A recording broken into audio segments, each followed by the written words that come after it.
وہ گناہگار جو آخری لمحے میں جنت کا حقدار بن گیا۔ ایک ایسا شہر تھا جہاں لوگ اللہ کو بھول کر اپنے اپنے کاموں میں مگن تھے۔ انہی لوگوں میں ایک آدمی تھا جس کا نام حارث تھا۔ حارث پوری زندگی گناہوں میں گھرا ہوا رہا۔ شراب پینا، لوگوں کا حق مارنا، نماز اور روزہ چھوڑ دینا، ہر وہ کام جو اللہ کو نفرت ہے حارث کرتا تھا۔ لیکن حارث کے دل میں کبھی بھی اللہ کا خوف پیدا نہیں ہوا۔ لوگ اسے دیکھتے اور کہتے یہ آدمی تو کبھی نہیں سدھرے گا۔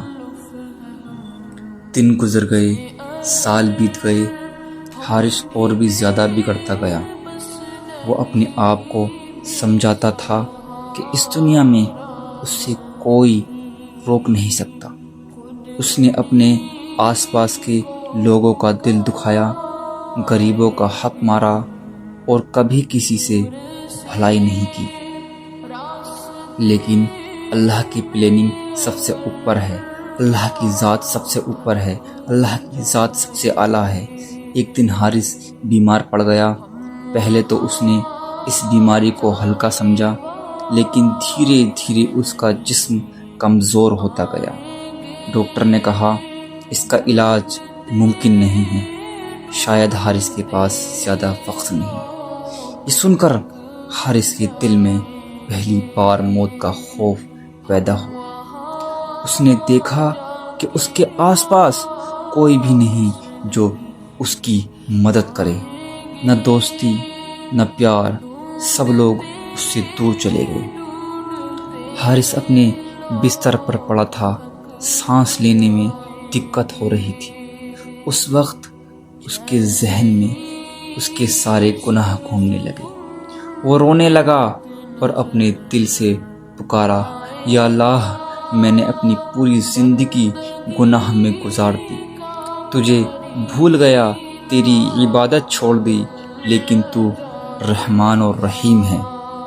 اگر تم مجھے آج بھی معاف کر دے تو میں کبھی بھی تیری رحمت سے مایوس نہیں ہوں گا۔ اس کی آنکھوں سے آنسو بہہ رہے تھے۔ وہ اپنے ہاتھوں کو اوپر اٹھاتا ہے لیکن کمزوری کی وجہ سے نیچے گر جاتے ہیں۔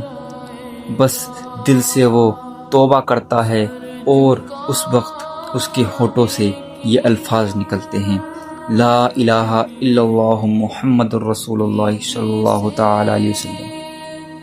اس وقت دو فرشتے آئے، ایک رحمت کا اور ایک عذاب کا۔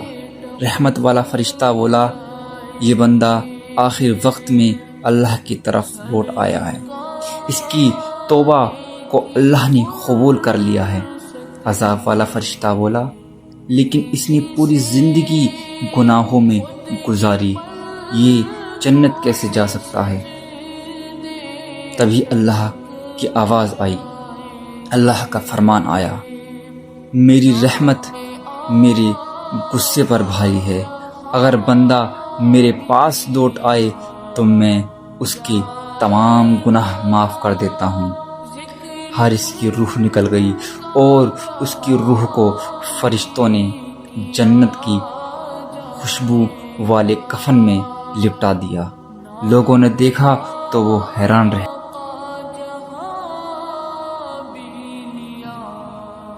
جان